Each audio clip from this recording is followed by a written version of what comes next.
ನಮಸ್ಕಾರ. ಹಾಡು ಮತ್ತು ಹರಟೆ ಚಾನೆಲ್ಗೆ ನಿಮಗೆ ಮತ್ತೊಮ್ಮೆ ಸ್ವಾಗತ.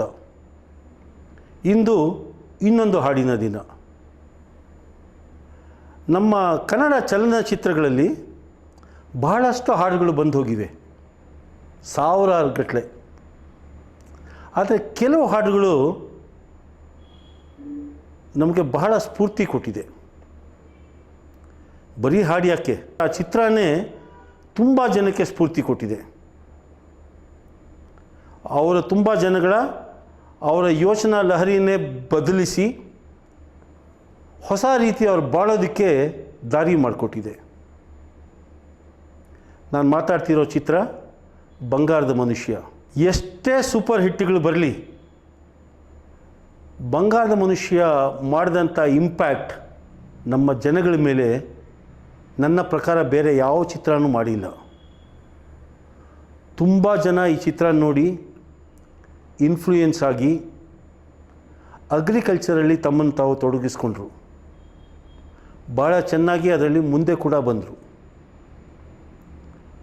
ನಾನು ಯೋಚನೆ ಮಾಡ್ತೀನಿ, ಯಾಕೆ ಈ ಚಿತ್ರ ಇಷ್ಟೊಂದು ಫೇಮಸ್ ಆಯಿತು ಮತ್ತು ಇವತ್ತು ನಾನು ನಿಮ್ಮ ಮುಂದೆ ತರ್ತಾ ಇರೋ ಹಾಡು ಯಾತಕ್ಕೆ ಇಷ್ಟು ಫೇಮಸ್ ಆಯಿತು ಅನ್ನೋದನ್ನು ಬಗ್ಗೆ ಭಾಳ ಯೋಚನೆ ಮಾಡಿದ್ದೀನಿ. ಯೋಚನೆ ಮಾಡಿದಾಗ ನನಗೆ ಹೊಡೆದ ಕೆಲವು ಐಡಿಯಾನ ಈ ಹಾಡು ಹೇಳೋದ್ರ ಮಧ್ಯೆ ಏನು ಅದರಲ್ಲಿ ಸ್ಪೆಷಾಲಿಟಿ ಇದೆ ಅನ್ನೋದನ್ನು ನಿಮಗೆ ತಿಳಿಸೋಕ್ಕೆ ಪ್ರಯತ್ನ ಪಡ್ತೀನಿ. ಯಾವ ಹಾಡಿನ ಬಗ್ಗೆ ನಾನು ಮಾತಾಡ್ತಿರೋದು ತಮಗೆಲ್ಲರಿಗೂ ಗೊತ್ತಾಗಿರುತ್ತೆ ಇಷ್ಟೊತ್ತಿಗೆ.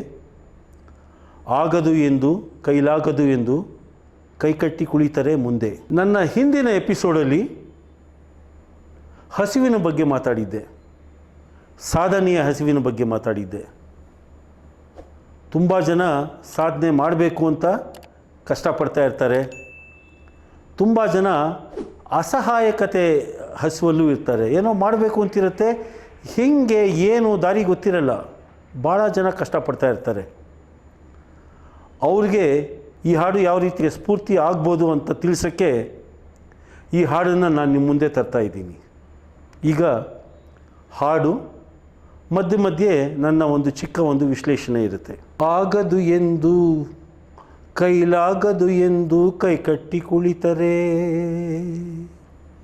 ಆಗದು ಎಂದು ಕೈಕಟ್ಟಿ ಕುಳಿತರೆ ಸಾಗದು ಕೆಲಸವು ಮುಂದೆ, ಮನಸ್ಸೊಂದಿದ್ದರೆ ಮಾರ್ಗವು ಉಂಟು ಕೆಚ್ಚೆದೆ ಇರಬೇಕೆಂದು, ಕೆಚ್ಚೆದೆ ಇರಬೇಕೆಂದೆಂದು. ಆಗದು ಎಂದು ಕೈಲಾಗದು ಎಂದು ಕೈಕಟ್ಟಿ ಕುಳಿತರೆ ಸಾಗದು ಕೆಲಸವು ಮುಂದೆ, ಸಾಗದು ಕೆಲಸವು ಮುಂದೆ. ಇದು ಒಂದು ವೇದಾಂತ ಆಯಿತು, ಸರಿಯಾದ ವೇದಾಂತ ಕೂಡ. ಮನಸ್ಸೊಂದಿದ್ದರೆ ಮಾರ್ಗ ಇದ್ದೇ ಇರುತ್ತೆ. ನಮ್ಮ ಸಾಧನೆ ಸಾಧಿಸೋಕ್ಕೆ ಕೆಚ್ಚದೆ ಇರಬೇಕು. ಬರೀ ಇಷ್ಟೇ ಆಗಿದ್ದರೆ ಈ ಹಾಡು ಅಷ್ಟು ಫೇಮಸ್ ಆಗ್ತಿರಲಿಲ್ಲ ಅಂತ ಅನಿಸುತ್ತೆ. ಹೇಗೆ ನಾವು ಅದನ್ನು ಸಾಧಿಸ್ಬೋದು ಅನ್ನೋದಕ್ಕೆ ನಮ್ಮ ಮುಂದೆ 2-3 ಉದಾಹರಣೆಗಳನ್ನು ಸಹಿತ ವಿವರಿಸ್ತಾರೆ. ಆ ಉದಾಹರಣೆಗಳೇ ನನ್ನ ಪ್ರಕಾರ ಬಹಳ ಜನಕ್ಕೆ ಸಾಧನೆ ಮಾಡೋದಕ್ಕೆ ಸ್ಫೂರ್ತಿ ಆಯಿತು ಅಂತ ಅಂದ್ಕೊಂಡಿದ್ದೀನಿ. ಯಾವ ಉದಾಹರಣೆಗಳು ಬನ್ನಿ ಕೇಳೋಣ. ಕೆತ್ತಲಾಗದು ಕಗ್ಗಲ್ಲೆಂದು ಕದೆಗುಂದಿದ್ದರೆ ಶಿಲ್ಪಿ, ಕೆತ್ತಲಾಗದು ಕಗ್ಗಲ್ಲೆಂದು ಎದೆಗುಂದಿದ್ದರೆ ಶಿಲ್ಪಿ, ಆಗುತ್ತಿತ್ತೆ ಕಲೆಗಳ ಬೀಡು ಗೊಮ್ಮಟೇಶನ ನೆಲೆನಾಡು, ಬೇಲೂರು ಹಳೆಬೀಡು, ಬೇಲೂರು ಹಳೆಬೀಡು. ಆಗದು ಎಂದು ಕೈಲಾಗದು ಎಂದು ಕೈಕಟ್ಟಿ ಕುಳಿತರೆ ಆಗದು ಕೆಲಸವು ಮುಂದೆ, ಮನಸ್ಸೊಂದಿದ್ದರೆ ಮಾರ್ಗವು ಉಂಟು ಕೆಚ್ಚೆದೆ ಇರಬೇಕೆಂದು, ಕೆಚ್ಚೆದೆ ಇರಬೇಕೆಂದೆಂದು. ಕಾವೇರಿಯನ್ನು ಹರಿಯಲು ಬಿಟ್ಟು,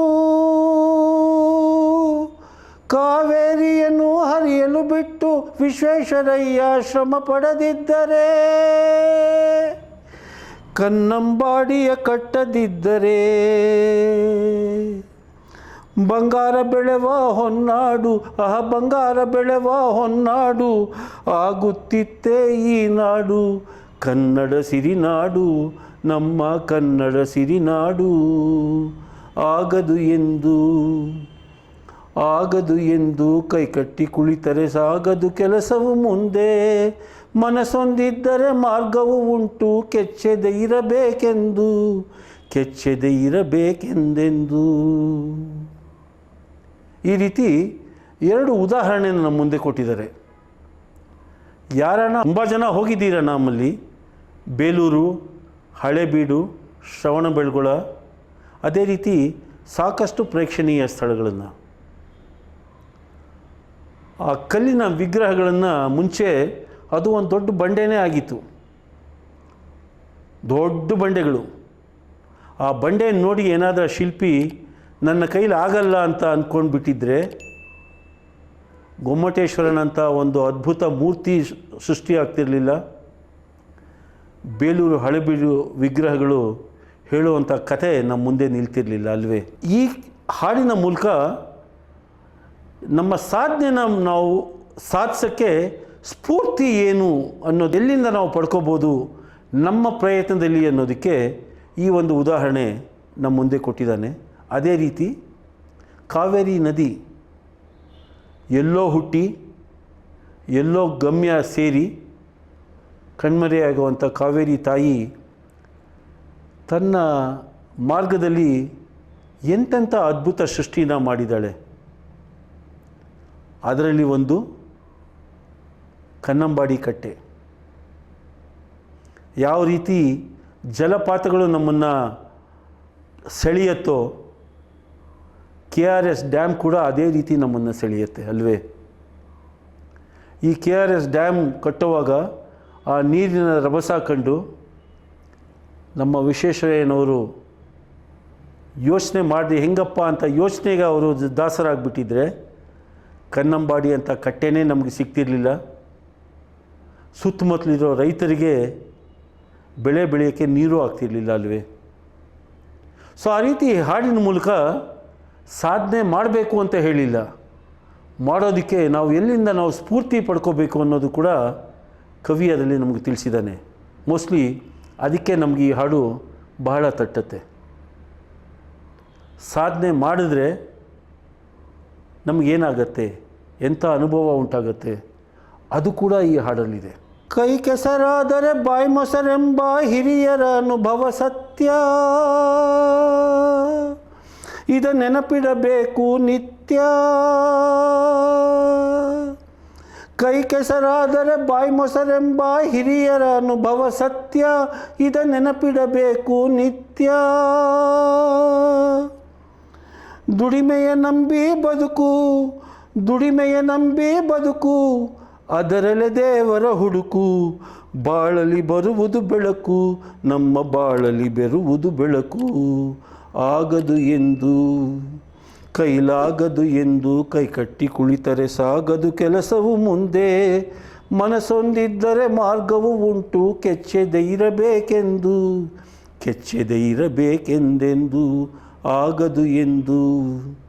ಕೈಲಾಗದು ಎಂದು ಕೈಕಟ್ಟಿ ಕುಳಿತರೆ ಸಾಗದು ಕೆಲಸವು ಮುಂದೆ.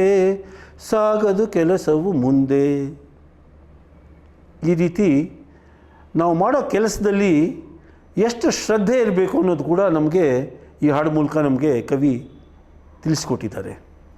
ಬಹುಶಃ ಸಾಧನೆ ಮಾಡಬೇಕು ಅನ್ನೋ ಛಲ ನಮ್ಮಲ್ಲಿರಬೇಕು. ಅದನ್ನು ಸಾಧಿಸೋಕ್ಕೆ ನಾವು ಎಲ್ಲಿಂದ ಸ್ಫೂರ್ತಿ ಪಡ್ಕೋಬೇಕು ಅನ್ನೋಕ್ಕೆ ನಮ್ಮ ಕಣ್ಮುಂದೆಯೇ ಇರುವಂಥ ಎರಡು ಉದಾಹರಣೆಗಳ ಮೂಲಕ ನಾವು ಸ್ಫೂರ್ತಿ ತಗೋಬೇಕು.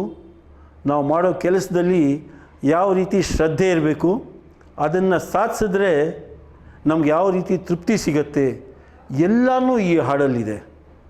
ಬಹುಶಃ ಅದಕ್ಕೋಸ್ಕರನೇ ನಮಗೆ ಈ ಹಾಡು ಚಿರಂತರವಾಗಿ ನಮ್ಮ ಮನಸ್ಸಿಗೆ ತಟ್ಟತ್ತೆ.